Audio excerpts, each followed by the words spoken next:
And it's Ken Kraetzer for CaMMVetsMedia. Army football practice, it's Air Force week. We have a chance to talk to the defensive coordinator, Nate Woody. Coach, it was evident on the practice field today there's just a little bit of extra energy amongst the players and the coaches.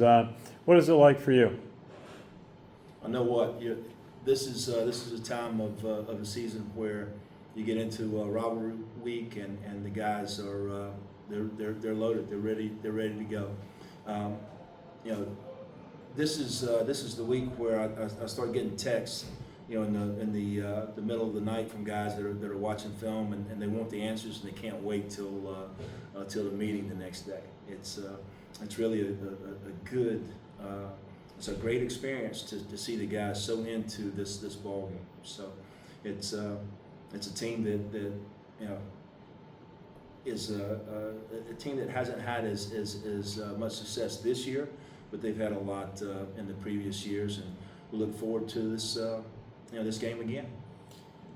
Your defense is number 8 in the country in team defense, 282 yards. You're just ahead of teams Minnesota and Notre Dame.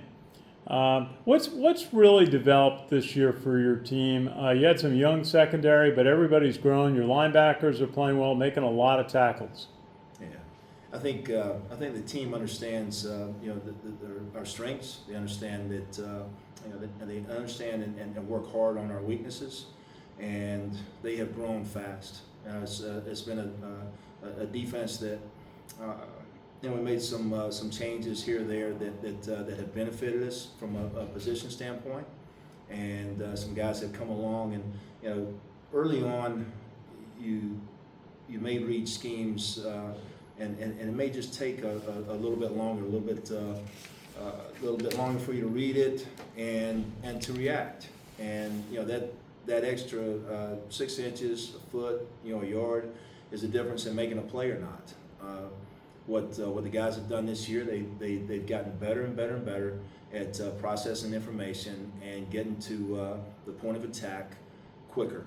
And it shows in some of our stats, but the effort to understand not only my assignment or my responsibility in the scheme of the defense, but everybody else around me has been tremendous. And hats off to those guys. They've worked hard to get to where they're at, and it's just going to have to be one of those deals where we finish strong. I don't know if anybody really remembers how you start. Everybody remembers how you finish.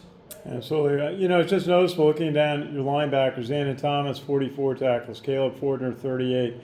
Brent Jarrena's got 30, and Elo Mendoza has 18. Chance Keith, 17. Your defense backs haven't really had to make as many tackles. Max DiDomenico, 28 leads, but it seems like the linebackers have been able to control play. I think our linebackers have really stepped up this season, and they allow us to do a lot of different things from a coverage standpoint, and they're quick at reading things and allow us to mix it up as far as the front seven. So they do a great job, but. Sometimes when we're rotating in a lot of guys, you may not get as many tackles because guys are rotating in, and we've done that a little bit in the secondary. We've had guys rotating in and out. Especially as our offense puts a lot of points up on the board, we've been able to get younger guys in ball games and sort of spread the wealth a little bit as far as the tackles and all. So again, the menu of plays that we get a lot of times is reduced because our offense is doing a really good job of putting points on the board. So when you're playing ahead, that makes things a little bit easier. Looking at Air Force, they've been rushing 194 a game, which is less than you expect from an Air Force team, and John Boucher, their quarterback's been rushing. Their best running back, Cade Harris, 5.6 yards a game, 4 TDs. What do you see in the Air Force offense that is really, you're preparing for? I think it's the same offense that we prepare for every year whenever we play Air Force. I think they've had maybe some injuries that they'll probably have some of those guys healthy. When we play on Saturday. But when you're missing those guys, and a lot of them were guys that was their first time getting extensive play, then it sets them back a little bit. But now you're getting into the latter half of the season, and they've built up that experience. They're getting some of those injured guys back, and we expect it to be a heck of a ball game. And usually those games are coming down to the last drive, and we don't expect any different this game. Very hard fought games. The last time Air Force was at Mikey Stadium was in the COVID year, and it decided the Commander-in-Chief Trophy, and it went down to the last play, and the game's down in Texas. And then last year it's been very competitive. What do you enjoy about the rivalry with Air Force? I just think our not only our players, but our coaches get excited, about the rivalry. Our fans love it. It's just it's a great atmosphere to play against those guys, and it does often go down to the last drive, and you want to be prepared to win that one. We've been fortunate to win some of those, but I think you refer back to that first time when they came to our place to play us in 20, or at least my first year here.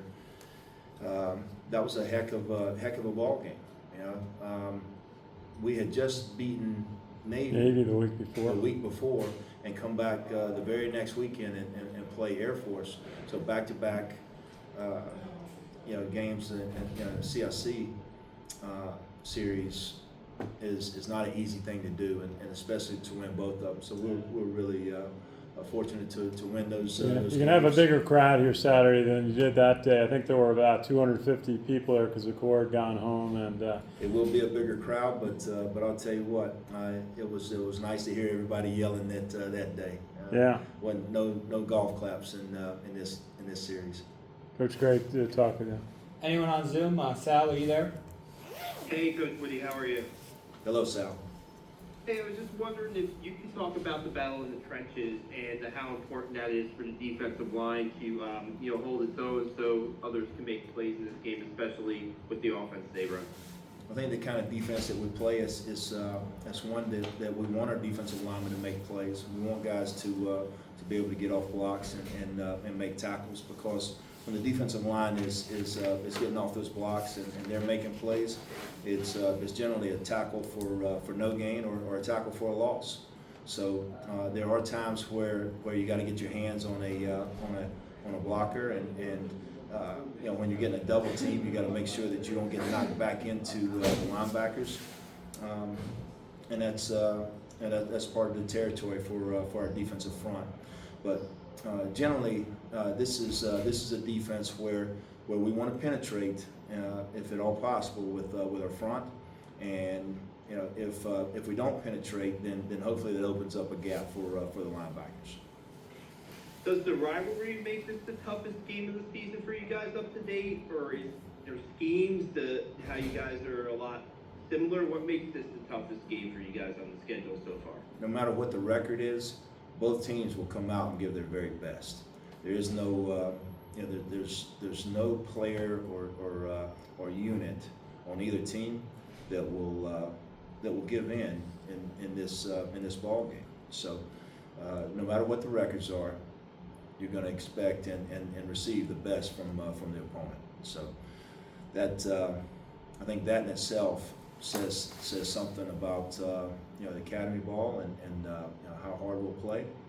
So if we've been fortunate over the last few years to get some wins in this series, and hopefully we come out on top again. One more. With Elo Mendoza and the edge guys in a game like this, what's important for them to focus on in this game? I think just like everybody else, there's responsibilities in the scheme of the defense change with each call, and then with each call, those responsibilities may change based off of formations. So whether it's an outside linebacker or an inside backer or a safety corner, those guys have got to be in tune to making adjustments on motion and all sorts of different formations, and then that it's got to be communicated well amongst one another. And when it's not, that's when things break down. So, you know, playing in a very loud venue sometimes makes it a little bit tough with the communication, but you know, so far our guys have done a nice job of getting those checks and getting in the right place and playing you know, the certain leverage that you ask them to play on each of our defenses. So yeah, it'll be a little bit louder this ball game, but you know, we'll work some hand signals and you know, try to do the best we can. And you know, like I said, it's an offense that we're somewhat familiar with. So I think it's one that hopefully we process quickly as far as reacting. What can you say about what Ello and Eric Ford have given you on the edge this year, that combination? Number one, I think you want to chase the ball harder than anybody else in the country. You want to get that label, and when you can give your all for you know, 5-6 plays, you're gonna need somebody to be able to come in for you and give you a rest a little bit. So both of those guys being able to alternate allows you to go, you know, as hard as you can go, and then you come out, catch your breath, and then get back in there and go hard again. So coming off the edge, we have responsibilities. You know, sometimes it's to the quarterback, sometimes it's to the running back, sometimes it's in coverage. You know, sometimes you got to be able to be aware of reverses or throwbacks to the quarterback. You know, all those things are practiced, but the tempo of what you give is it can't be negotiated. It's got to be something that you give your all every play at that position, and I feel like those guys do. I appreciate it, Coach. Good luck on Saturday. Thanks, Coach. Thank For your you. time. Next up will be Caleb Fortner.